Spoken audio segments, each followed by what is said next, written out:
शांति। प्रातः मुरली बाप दादा मधुबन। मीठे बच्चे, बाप, टीचर और सतगुरु यह 3 अक्षर याद करो तो अनेक विशेषताएं आ जाएंगी। स्वयं परमपिता परमात्मा शिव बाबा प्रजापिता ब्रह्मा के तन में आकर के सृष्टि नाटक में जो सर्वश्रेष्ठ संबंध है जो प्राप्ति कराते हैं, उसमें अनेक विशेषताएं हैं जो हमारे जीवन में वो विशेषता आ सकते हैं। तो ऐसे 3 संबंध बाप, टीचर, सतगुरु। तो बाबा भी कहता है कि बच्चे मुझे ये तीनों रूपों से याद करो तो आप में अनेक विशेषताएं आ जाएंगी, कहता बाबा। प्रश्न है, किन बच्चों के हर कदम में पद्मों की कमाई जमा होती रहती है? उत्तर है, जो अपना हर कदम सर्विस में बढ़ाते रहते हैं वही पद्मों की कमाई जमा करते हैं। अगर बाबा की सर्विस में कदम नहीं उठाएंगे तो पदम कैसे पाएंगे? सर्विस ही कदम में पदम देती है, इससे ही पद्मा पदम पति बनते हो। स्वयं परमात्मा पिता हमको भाग्य का कलम अपने हाथ में दे करके अपना भाग्य बनाओ, कहता बच्चे। तो उस भाग्य बनाने का कलम क्या है जिससे हमारा भाग्य पद्मा पदम पति बन सकता है? तो ऐसी कौन सी सेवा है?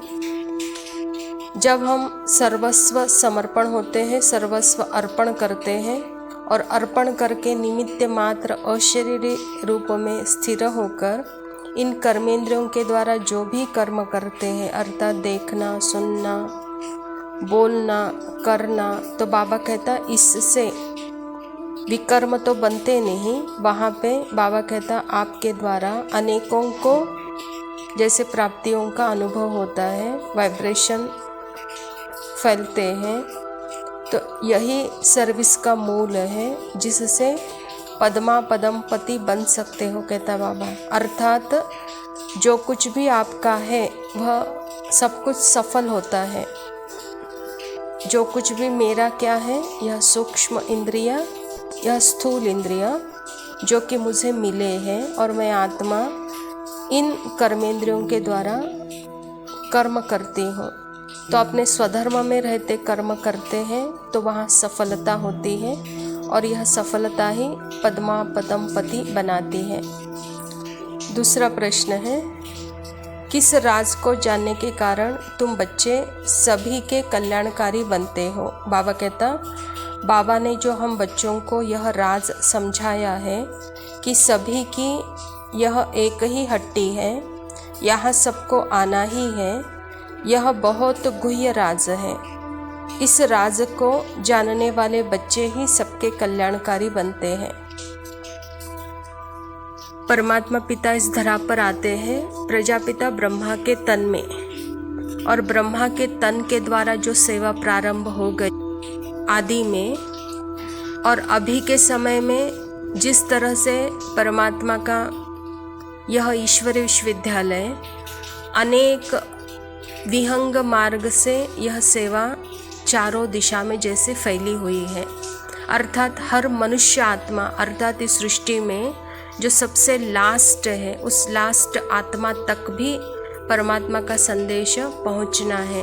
जब तक नहीं पहुंचेगा तब तक यह कार्य चलता रहेगा।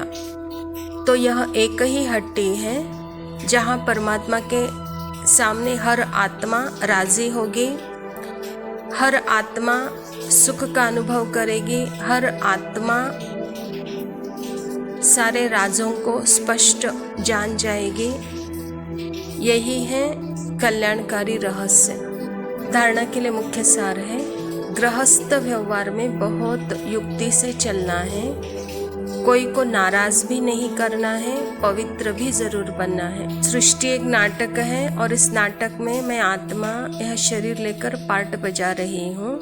यह शरीर लेना अर्थात ही अपने आप को मैं गृहस्थी बना दिया। अर्थात जो कुछ भी मेरे कर्मेंद्रियां हैं उन कर्मेंद्रियों की सारी इच्छाएं पूर्ण तो करना ही है, 100% नहीं तो 1% तो उसकी इच्छाएं मुझे पूर्ण करनी ही है।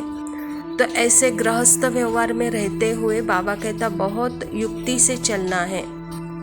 कोई भी कर्मेंद्रियों को अर्थात यह स्थूल सूक्ष्म और जो भी देह के संबंधी है किसी को भी नाराज न करते हुए बाबा कहता पवित्र बनना, अर्थात वहाँ पे मैं कौन हूँ आत्मा, उस स्वधर्म में रहते हुए चलना है। तो बाबा कहता यही है पवित्रता का गुह्य रहस्य, यही है युक्ति। दूसरा पॉइंट है, एक बाप से अविनाशी ज्ञान रत्नों का दाना ले, अपनी बुद्धि रूपी झोली भरपूर रखनी है, बुद्धि को लटकाना नहीं, पैगंबर बन सबको बाप का पैगाम देना है। परमात्मा का ज्ञान अविनाशी स्थिति बनाने वाला है। तो यह अविनाशी ज्ञान रत्नों का दाना आप खुद लो और अपने बुद्धि को भटकाओ नहीं, बुद्धि रूपी झोली को भरपूर करो कहता बाबा। और जिनकी बुद्धि भटकती नहीं है वही सबके पैगंबर हैं, अर्थात सबको परमात्मा का पैगाम सुनाते हैं। वरदान है, बेहद के वैराग्य वृत्ति द्वारा सर्व लगाव से मुक्त रहने वाले सच्चे राज ऋषि भव। बाबा कहता राज ऋषि अर्थात एक तरफ राज्य, दूसरे तरफ ऋषि अर्थात बेहद के वैरागी। अगर कहाँ भी, चाहे अपने में, चाहे व्यक्ति में, चाहे वस्तु में, कहाँ भी लगाव है तो राज ऋषि नहीं। जिसका संकल्प मात्र भी थोड़ा लगाव है उसके दो नाव में पाँव हुए, फिर न यहाँ के रहेंगे न वहाँ के। इसीलिए राज ऋषि बनो, बेहद के वैरागी बनो, अर्थात एक बाप दूसरा न कोई, यह पाठ पक्का करो। राज्य का अर्थ ही है मैं आत्मा इस शरीर की मालिक हूँ, राजा हूँ, और दूसरा मैं ऋषि हूँ, अर्थात अपने स्वधर्म में रहना, अपने अनुभूति में रहना, अपने स्मृति में रहना, अर्थात ही तपना, तपना अर्थात ही ऋषि, ऋषि अर्थात ही बेहद का वैरागी। तो बाबा कहता जो बेहद के वैरागी होंगे उसको कोई संकल्प मात्र में भी लगाव नहीं होगा कहता बाबा। जो राज ऋषि होगा उसके दो नाव में पैर नहीं होंगे, वह सदा एक बाप दूसरा न कोई, यह पाठ पक्का करेगा। स्लोगन है, क्रोध अग्नि रूप है जो खुद को भी जलाता है और दूसरों को भी जला देता है। अच्छा मीठे मीठे से खिलदे बच्चों प्रति माता पिता बाप दादा का याद प्यार रूहानी बाप की रूहानी बच्चों को नमस्ते। हम रूहानी बच्चों की रूहानी बाप दादा को याद प्यार और नमस्ते। लव यू सपनी में रात ने आया,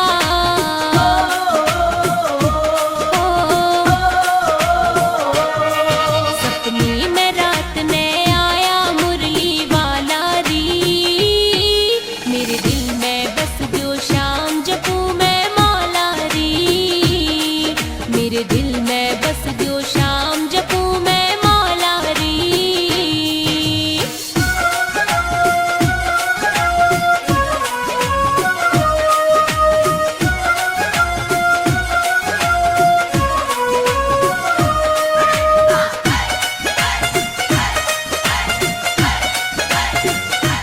राधा को बसाने की छोरी, मैं तेरे बिगाड़ आधा मुरादा। वो बोला सुन मेरी राधा, मैं तेरे बिना हूँ आधा, मेरी बंसी तुझे पुकारे, आ दौड़ी यमुना किनारे।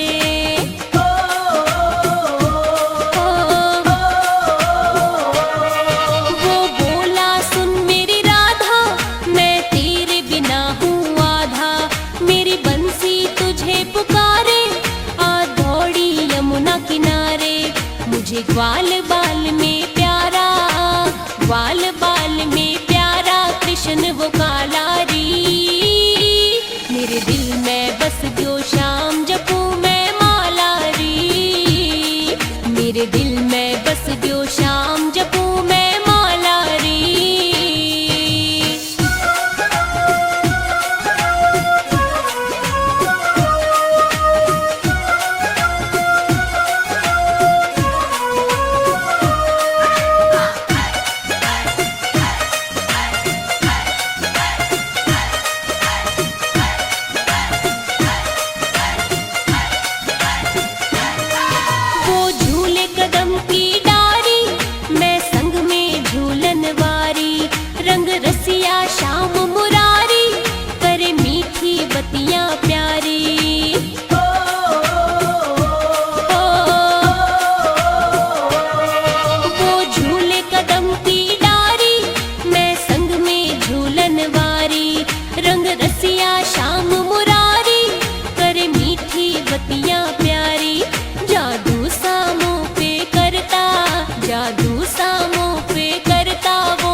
मेरा खो गयो खेलन में, खो गयो खेलन में कान का बाला री। मेरे दिल में बस गयो शाम जपू मैं मौला री।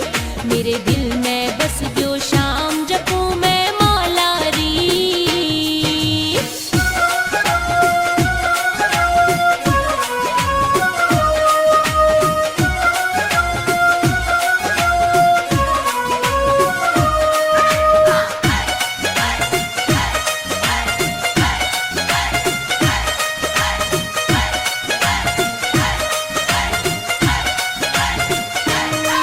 वो नटखट नंद किशोरा छलिया गोकुल का छोरा, सपने में आन सतावे फिर चैन मुझे ना आवे।